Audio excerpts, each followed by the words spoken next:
All right. Good morning. Look at it. Good Looking morning. good, gentlemen. Good morning. It is sunny where Ross is. Yeah. It's usually Very me. sunny. Yeah, it's usually you. So That's better, Ross. Much there better. we go. Okay, good. Digital Nomads. I wish I would be on the seaside or some sort of hot swimming pool somewhere. Yeah, we should have done this over the weekend. I was down at the beach. Yeah.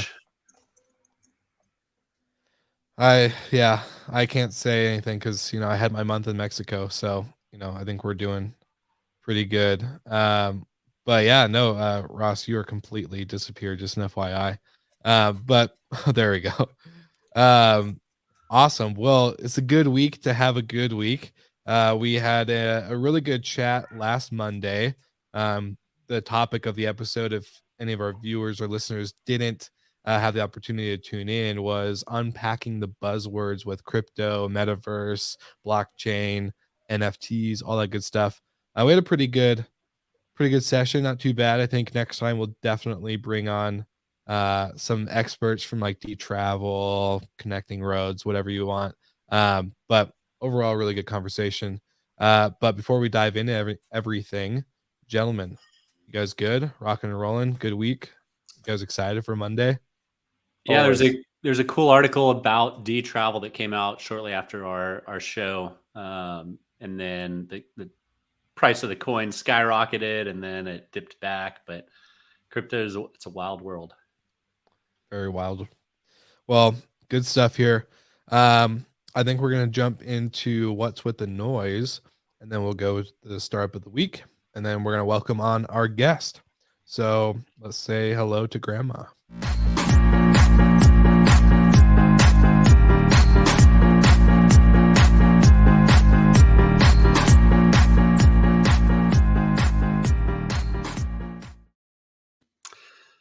This week, another company has secured funding. It is the first week we haven't talked about a merger acquisition in maybe 2 months, but this week a pretty big funding round was announced by Andrew Kitchell and the team over at Wheelhouse.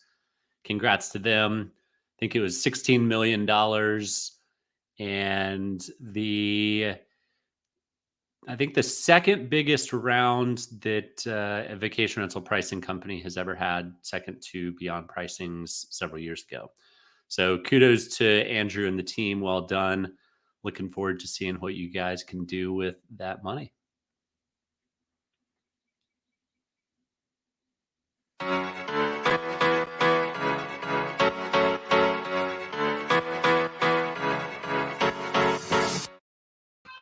Yeah, it looks a bit opposite because normally I mention the investments and other Michael, the M&As, but this time is opposite because I really want to nominate Hollybob as the start of the week. They actually acquired Tourism Solved. I know Greg spoke with him a few times, the CEO of Hollybob, extremely nice guy and smart guy. And super cool they acquired the company. Seems to be that the focus was on the team. If I look at the press release, also on Focus Wire. So probably they acquired only the team and get more experience actually in this field. What is Hollybob doing? They're a B2B marketplace for tourist experiences. So as you as a travel platform, you want to include actually tourist activities, they're actually focusing on B2B integration. So well done, the team of Hollybob. We were joking actually last time when I met him. I think it was during Focus, right, about a spec together. But let's see. This might not take place, but I wish Hollybob all the best and well deserved. Well, awesome. I think before we welcome our guest, this week's topic is going into how governments are reacting to remote work, digital nomads, all that good stuff. But if you are tuning in to this stream live, type out good morning and then we will respond. But if you're watching the replay, type in good morning, or sorry, not good morning, type in good and then whatever crazy sentence you can do. So like good night, good day, good afternoon, good evening, anything but morning. That's the key to this live stream. We want to see who's watching live, who's not, who's watching the replay. And if I can get my mouse to work, we can welcome our guest, but it's not working. So we'll move over to the backup one and get ready to welcome Pat.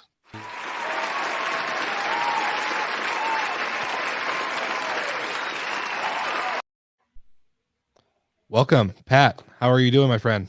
Good morning. Yes, Bringing I'm the on brand, energy. right? I'm on brand. Let's do it. How many you're of the very shirts do much you on brand. have? Those Hawaii shirts. I just see when I see your videos on LinkedIn, you have, I don't know how many you have. Yeah, I'm collecting shirts, but I have a crazy idea to actually start a brand of shirts because I was like, I use so many shirts and it's difficult to find like cool ones. So maybe like I should find a designer and do like a couple of ones for myself. Did you get out surfing this morning? Not yet, not yet. This morning was a busy morning, but I'm planning to do a session this afternoon. Nice. Wonderful. Love it. So, yeah, our topic today is how companies are adapting to the digital nomad trend. And I think it's something that's continuously gained ground. A few years ago, I wasn't so sure about it.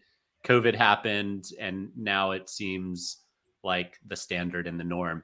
And what's really cool is to see countries trying to attract people away from London, away from New York and San Francisco and Rome, as you're from, but bring them to their little island like you're at, or their small corner of the world, and have, some, I guess, influx of young and very influential people within whatever segment or industry they're in.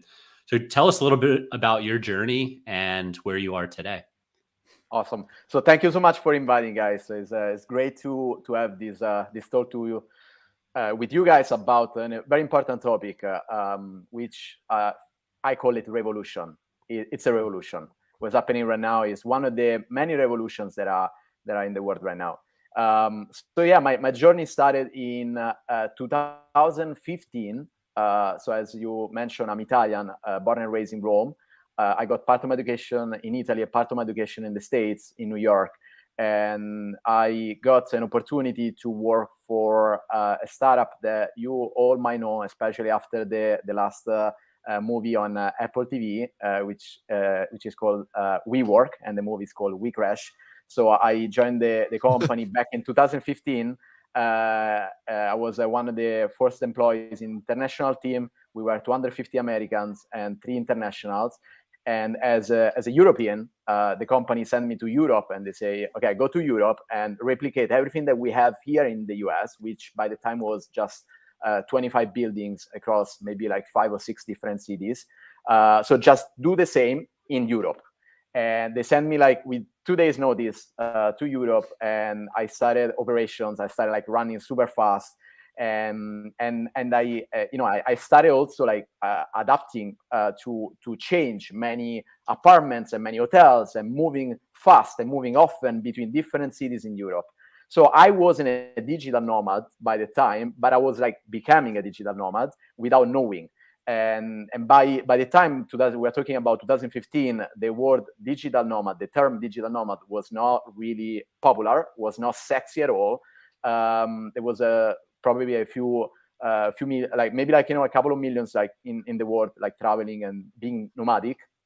So I became actually a digital nomad for necessity, because the company asked me to move fast, go to different cities, go to different countries. And so everywhere where I was, I didn't have a place to stay. So I was just crashing on Airbnbs, hotels, and I was working out of cafes or co-workings, or I was like staying in co-livings. So that's the beginning of my journey. So I became digital nomad for necessity, which is something that actually is happening in the last 2 years. People are becoming digital nomad for necessity because they can travel the world and they have like more flexibility, and they realize, oh, I'm a digital nomad.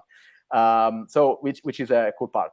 My journey after WeWork, I lived after like being around like Europe, I moved to Asia. So I lived in Southeast Asia, and in Southeast Asia, I really understood the term digital nomad and how to be a digital nomad. I started hanging out in Chiang Mai with these like 40, 50 people, organizing meetups every week. We're learning stuff about software engineering, HTML, photography, writing, and everybody was like sharing something with the community. And slowly, every week, like 3 or 4 people were joining, and and the community was starting like to be bigger and bigger and bigger. And then we always have to struggle with the visa run, which today I want to talk about it because we are talking about governments and how to attract digital nomads and the visas the governments are creating. Back in the days, we had Visa Run, which was basically something that we have to run to get a visa and to get a stamp on a board, to get a stamp on a passport, on our passport. So most likely you have to jump in a bus 5-6 hours going from one country to another country, pass the border while walking, get a stamp, and then like hanging out like maybe half an hour in the other country, and then go back to the country where you were, 6 hours back to go back to the city, and then you can stay for another 3 months. So countries by the time were not friendly with us at all. They actually so many people working with laptops in cafes and co-workings, they would say, what are these guys? What are they doing here? Are they working and not paying tax? So and then also like companies were not like really interested to hire people remotely. So back in the days, the community was just freelancers, digital tech entrepreneurs with doing like affiliation marketing, drop shipping, or advisor consultants. So yeah, I was like advising companies after WeWork, and I was like paying like nothing to live in Thailand and Southeast Asia and traveling around. And then my journey continued. Like the biggest experience that I had recently was working with Selina. Selina is the fastest growing company in the hospitality industry, and it's the digital nomad hotel of the future, known as this term. And Selina, I was part of the team that built Selina from 40 hotels to over 100 hotels. I led the global partnerships and the go-to-market strategy for the company, and that like really made me to complete everything that I was learning about this amazing nomadic community around the world. Besides that, I advise companies, and I'm building a couple of new ventures, and I make content every week educating people how to be digital nomad and educating companies how to shift to become a remote first corporation. Nice. Pat, I've got a couple of questions. That was a really good intro, and I'm envious of how well you did that, and we can all probably learn something. A couple of things. You mentioned Selina. One of the things that I've noticed with the co-living companies like Selina is you go to Colombia, and I could rent an apartment in Colombia for $600 a month, or I could go to Selina and pay 3 times that. Why do you think you're getting an authentic kind of digital nomad experience living in a Selina, or do you think it's better just to go on your own, rent something from Airbnb or from some local broker and get a kind of more authentic experience? That's a great question, Michael. So I will answer this question with another question to you. So when you travel, would you travel on the road by yourself, or would you or do you want to connect with people? So what's your goal? Because being on the road is not easy. I've been between now, like from 2015 to as of today, I travel across 4 different continents. I never stop. I never have a home. I have a home now, like in this place, but I have a place to stay and to crash everywhere where I am. But my goal is to connect with the community as soon as possible. So Selina might be like maybe more expensive than an apartment in Colombia, but Selina is a platform that offers like community. So once you go like to Selina, you most likely gonna find a life partner, most likely you're gonna find friends, most likely you're gonna find a business partner, most likely you're gonna find amazing experiences.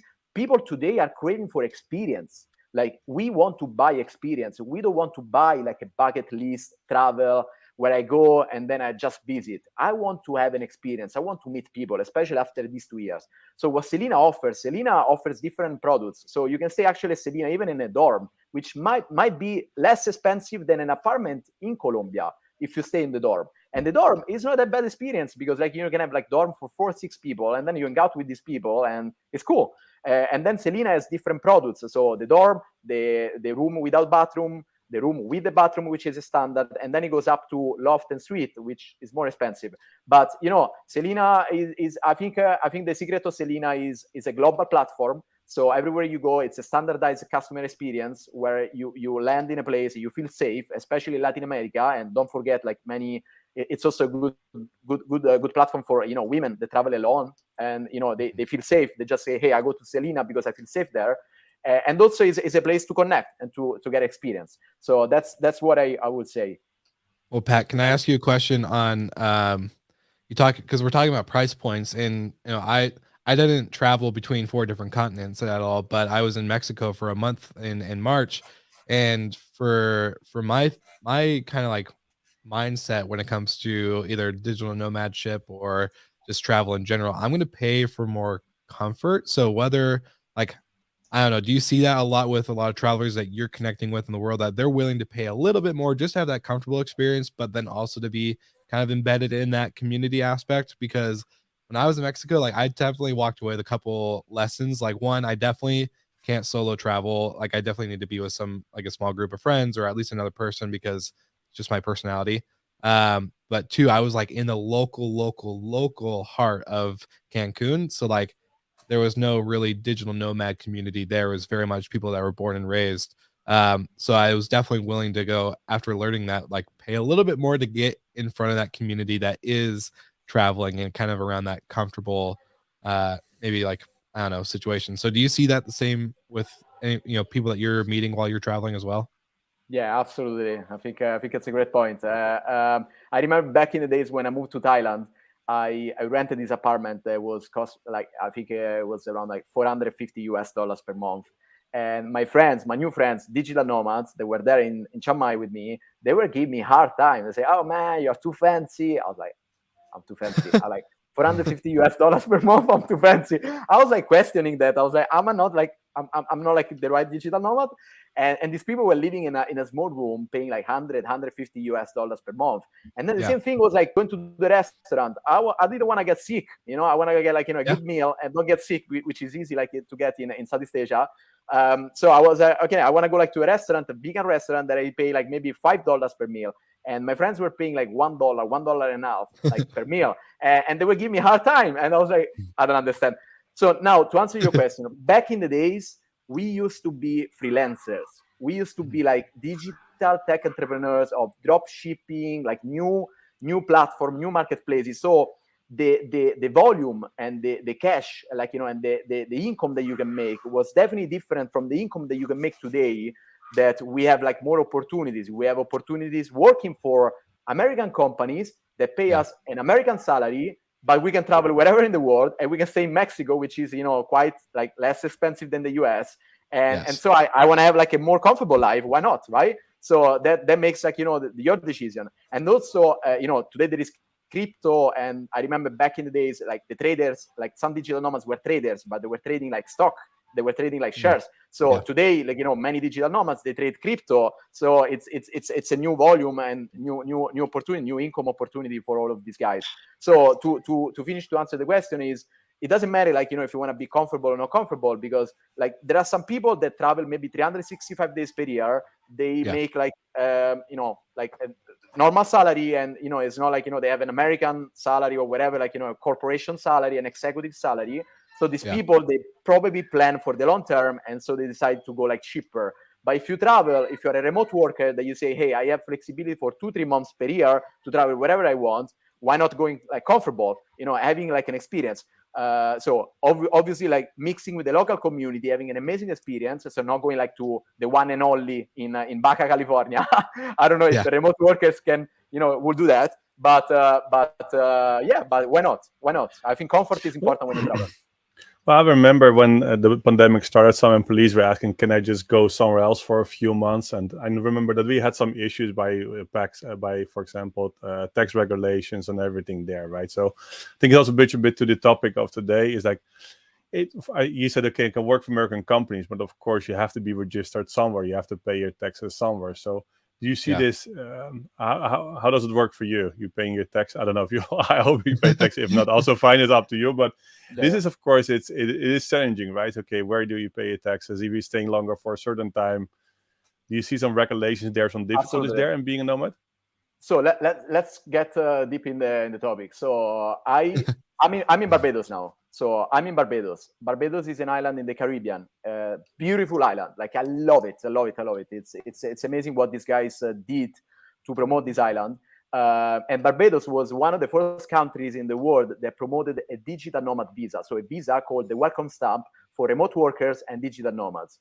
It was a huge promotion, and many people came to Barbados, like me, because I was attracted by it. And I was like, okay, let me go and let me check it out. The prime minister did a fantastic job. The team did a fantastic job, and they kept these people for the year. So you can stay here for 1 year, working remotely. So wherever you are from, you can stay here for 1 year. You can go out and come back as many times as you want, but you are not resident, so you don't pay the tax in the country, but you pay the tax where you are from, in the country where you're from. Where you definitely have the base. So now there is something that in the world right now that is not really clear. So where do digital nomads pay tax? So digital nomads, it's something that nobody understands. And metaverse. And yeah, probably probably in the metaverse. So maybe they get like residency there and they pay in the metaverse. So, but it's important to understand that we all have a residency somewhere in the world. We all have a residency somewhere in the world, and we all pay tax somewhere in the world. So now there are ways to pay. Maybe there are ways that potentially governments in the future they will attract people not on the base of just hey, come and visit our country, and you know what, we have a beach, we have this place, come, we have the mountains, and you work from here. But I think the big opportunity in the world in the future will be, hey, you know what? Be a digital nomad, travel everywhere in the world. But if you say that if you're a resident in my country, I give you special benefit to pay some sort of tax that you can keep traveling the world, but you pay the tax in my country. That is going to be the big game changer in the next years, where countries are going to fight against each other, and they're going to say, oh, I'm going to offer you also benefit tax right now, because right now so far the visa situation is just an entry. So it's something is anybody doing that now? So there are over 46 countries right now. Italy was the last announced, as Spain and Italy were the last to announce as countries that they are creating digital nomad visas. So usually digital visas are for 1 year, 2 years. So there are countries like Barbados is 1 year. Italy is looking for 1 year. Other countries is 1 year, 2 years. Some countries 6 months. And now Spain is actually going even further with 3 years. So now digital nomads are not going to stay 3 years in a country. So most likely they're going to stay for 6 months, 1 year. So that's the average. Now it's less comfortable to travel for lots of restrictions, so you can stay a bit longer. Before it used to be 3 months, 4 months in a country. So these visas, now we're talking about 46 countries. So everybody say, come to me, I give you a visa, you can stay as long as you want. You don't have to go out, get a stamp, whatever. So comfortable situation. So I believe that in the next 1 year, this country is going to say, hey, now I promoted, I got some people here, I want to get more because this thing is happening and this thing is booming. So they're going to create new regulations. So that's what I'm expecting. And we're looking. I think the Spain and Italy kind of marks maybe a change from what countries we're typically seeing for digital nomad visas. This year, I've seen Romania, Thailand, Brazil, Hungary, Latvia. Yeah, you're in Barbados. Malta's done it. Georgia's done it. So it's typically not your U.S., Canada, England. Yeah. But with Spain and Italy starting to do it, that could start to create some competition between the bigger, economically developed countries. But I love the smaller countries. Quite frankly, so I lived a digital nomad life for a little less than a year as well. And I spent most of my time in Eastern Europe, in Poland and Hungary and Slovenia. I absolutely loved it. But you do it because it's a little bit cheaper. It has everything that you need. And in fact, I found them to be more comfortable than France or England or Ireland. But it's interesting now to see the big countries doing it. Do you think that's going to be a trend to start seeing the rest of Western Europe join in? Yeah, most likely it's going to be a trend. But I think these countries, a country it's a revenue opportunity for a country, right? So these countries are creating a visa where they say, you know what, like come and stay for 1 year and pay me something to stay here for 1 year. So it's a revenue opportunity for a country. It's a revenue opportunity to attract a new target to the country.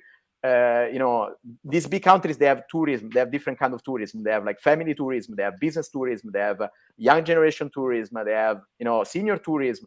Like if we talk about, small countries, they probably have like only like one target, tourism. So now they want to attract like young generation, the new people, and the new people also they might gonna like the country. They might gonna do an investment in real estate, which is something that Europe is looking now, because Italy, Spain, France, they have like these small villages, beautiful villages, and the most of these villages are not abandoned, but like there are like maybe like a few hundred people living there, and maybe old people. So once the old people are gonna pass, like they're not gonna have like new people in the village. And so the village is going to be like empty. So like these countries are saying, hey, you know what? I also give you, the house at €1 or whatever. I give you like an opportunity to stay here, to land in my country, to stay in my country. And by the way, you can also buy real estate. So I think it's a great opportunity for country to create visas for digital nomads, because it's a great opportunity to create for revenue, for the revenue of the government, for the revenue of real estate, and for the local businesses and the local community to create attraction and businesses around this new target. What it seems, in my journeys, I was in my early mid-20s, and it seems that nowadays it's shifting up the economic threshold and up the age threshold. What do you say the typical demographics look like, and what are the ages? Are they single? Are they married? Do you see families? Do you see people making $200,000, or is it always $20,000? Well, I don't think I get proposed at home if I say I'm going for 2 years being digital nomad. I don't think my wife will agree. I don't know about yours, Michael, but I'll propose it after the after the recording. So I made a video. As I said, I create content where I educate people to become digital nomad, and I inspire people to become digital nomads. So one of the first videos that I made was 3 facts about digital nomads. And I said that digital nomads are not only single and young. So to answer your question, the probably the most popular demographic of digital nomads goes between 25 to 40. That's the most popular. We're talking the most popular. There is no limitations to go beyond or above that number, because honestly, like you can travel, you can have opportunities, you can do everything you want. Like the nomadic life doesn't have like limitations.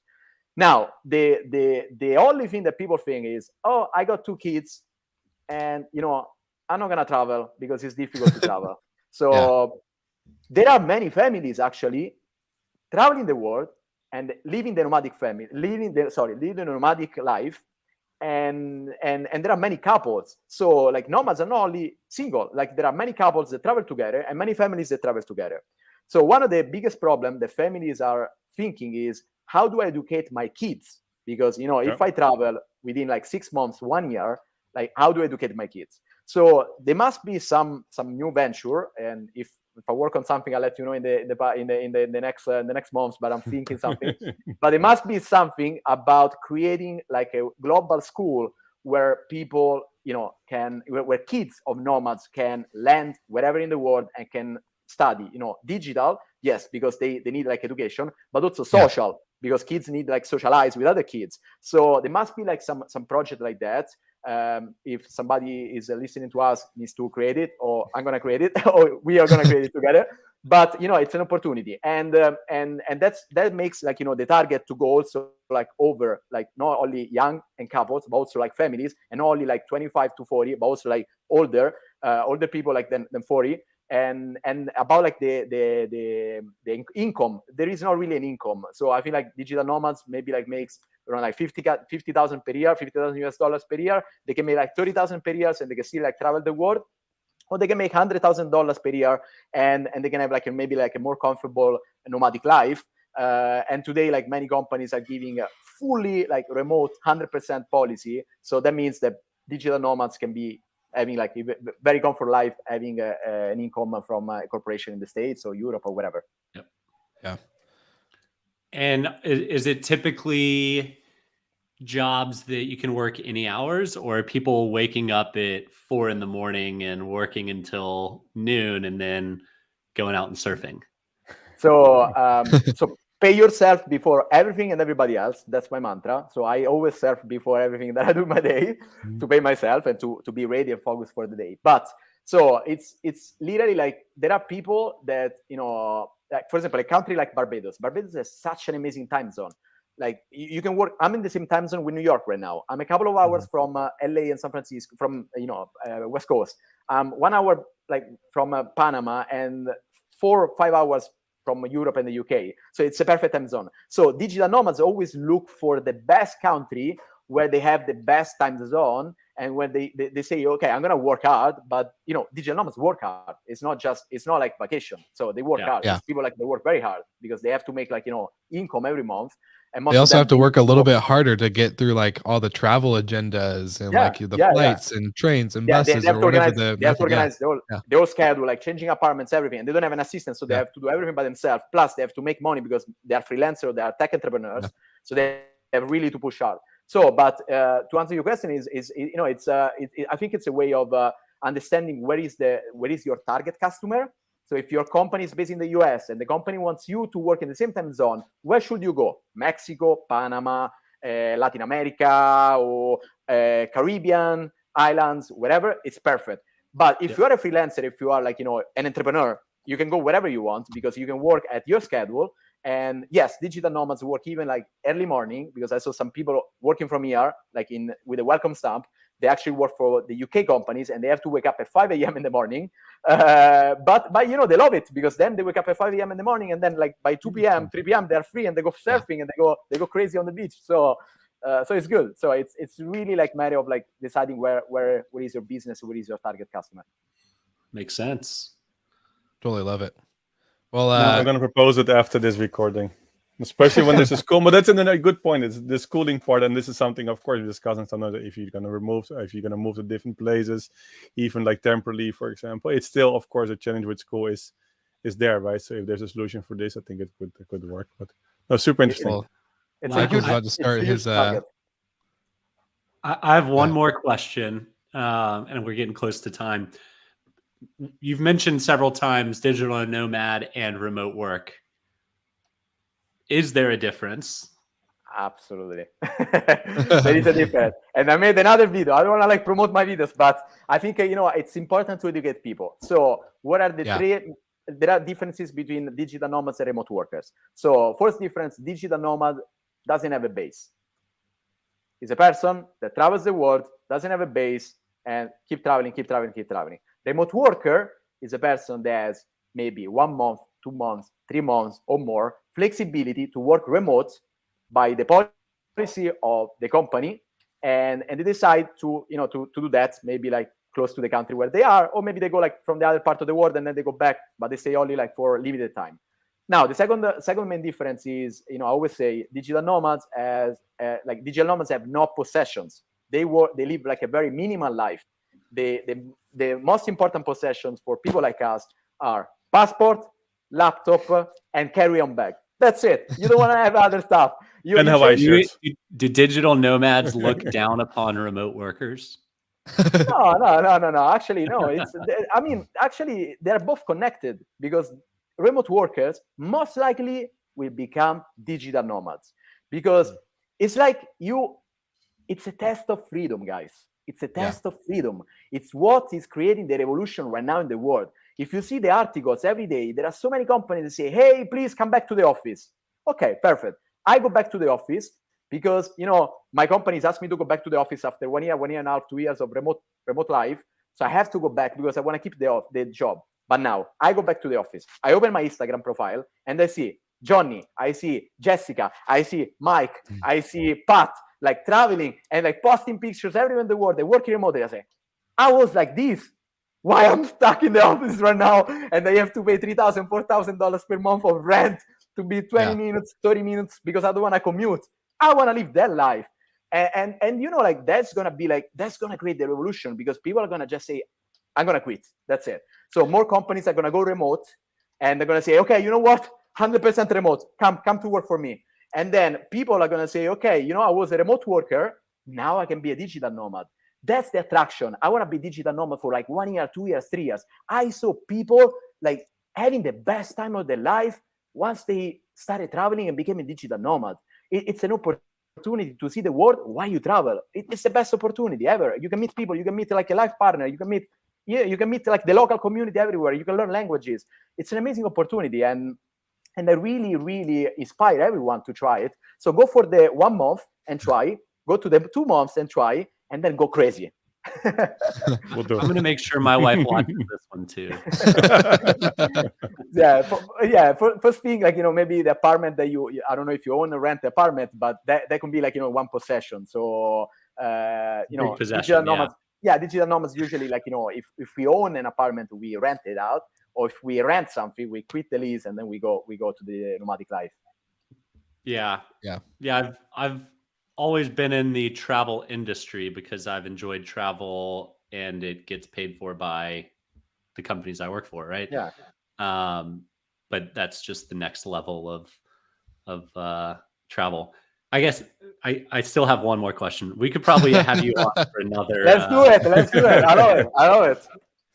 When your company or the companies that are employing the digital nomads say we need you to come to a conference or to come to a meeting or this or that, go visit clients, are they paying for your flight from Thailand to Boston, or is that up to you? That's a very good question. It's a very good question. So I think today, like companies, they are what is happening today, that many companies that they give like 100% remote flexibility, right? So we're talking about companies that say, okay, you know what? Go crazy, go digital nomad, go nomadic, 100%. You can work everywhere in the world. So people, let's say you are from the US, and you work from an American company, and you decide, okay, you know what? I go to Bali. So you go to Bali.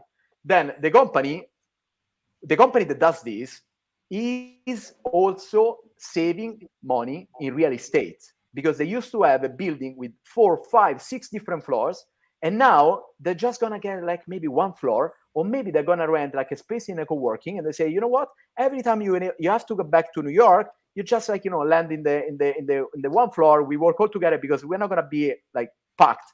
And also we can be in the co-working, maybe like a couple of desks there, and so you can work from there if you need to go back to New York. So now companies are saving money for real estate, and so the money that they're saving from real estate for the office, they're going to invest in people.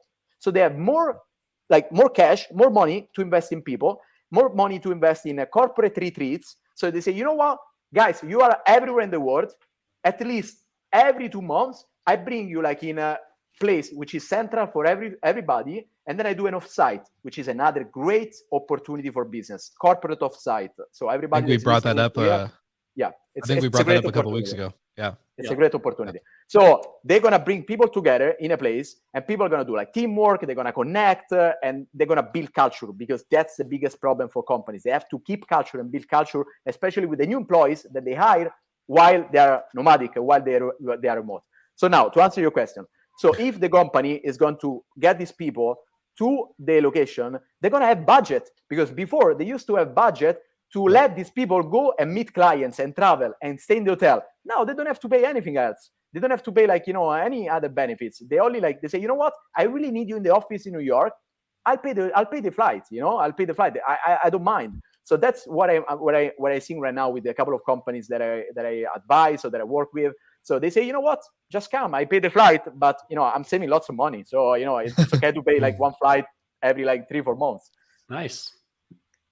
Fair enough. I love it. Yeah, that's good. I have a lot of questions written down, but it will be too long, I think, for this episode. Well, we can do another session, guys. We can do another session. We'll definitely need to do a part 2 and bring you back on. Pat, we have a couple segments that we do normally. We're going to skip one. It's called Whose Brand Is It Anyways? We usually throw out a soft brand of a hotel to have you guess what big parent company it belongs to. But I know Michael Golden loves to ask rapid fire questions for all our guests. And so I prepared a few knowing that we're probably going to do this. So I think we'll go in order. Golden, if you want to start, I'll let you start because I know this is your favorite part. But you know, if you want. Sure. Ski, surf, or skate? Yeah. I used to be a professional skier, so that was my past. Now I'm a surfer, so I would say surf, 100%. Okay. Favorite type of food in the world? Pad Thai. Okay. Pad Thai. Okay. I love All the right. Pad Thai. It's Okay. it's probably one of like my favorite dish. So you would say like this Italian is crazy, you know? He's Italian. He likes You're from Rome. an Italian from Rome that likes Pad Thai. I What's only wrong with you? expected one answer to that. But So yeah, you know why? That's the nomadic life. So be prepared. Everybody that traveled the world and be nomad for like maybe more than 5 years, then is going to forget the pasta and is going to appreciate more the pad thai and other stuff. It was my question, pizza or pasta. So Pizza. okay. Good pizza you can find everywhere. electronic music or acoustic music? Electronic music. Crypto or no crypto? Crypto, 100%. And now we know how you're paying your nomad life. So we crashed. True story. If you see now, what's the first 3 episodes? Newman was like this. So let's say that I think obviously it's a movie, right? So they have to show like something like more in a movie way. So my take on the movie is like Adam is a visionary. Adam built like a company that has locations everywhere in the world. He raised like money, like he raised lots of money, and definitely like probably in the movie they show like some of the things that didn't work for the company and didn't work for Adam. But honestly, like what we built, every employee, every WeWork employee, former employee or current employee is happy. He's happy to. So you were screaming as well. We work. Yeah, we work. We were at summer camp. Screaming, we work. It was like an amazing, way to connect, especially for people like me. I didn't leave everything that they show in the movie because I was in HQ. People were in HQ. I was on the road. So I was on the road. I was alone on the road, traveling around the world and opening WeWork everywhere. So I didn't leave any of the parties that these guys did, any of the crazy stuff, that happened in the movies. I didn't see that. But I can say, I'm proud for like the experience that I had in WeWork. It was a fantastic experience. I met so many entrepreneurs, so many crazy creators in the world. We built a fantastic community. And when I see back, I see like lots of like people that I hired and they became like, very important in the company, and lots of buildings open and lots of opportunities. WeWork or Selena? Selena.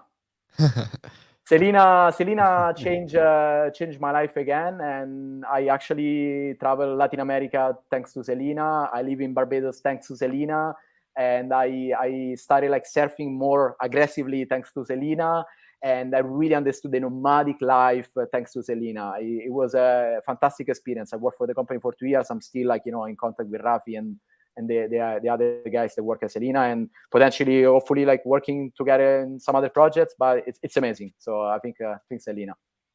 I love it. Well, I'm curious to know, Apple or Android? Apple.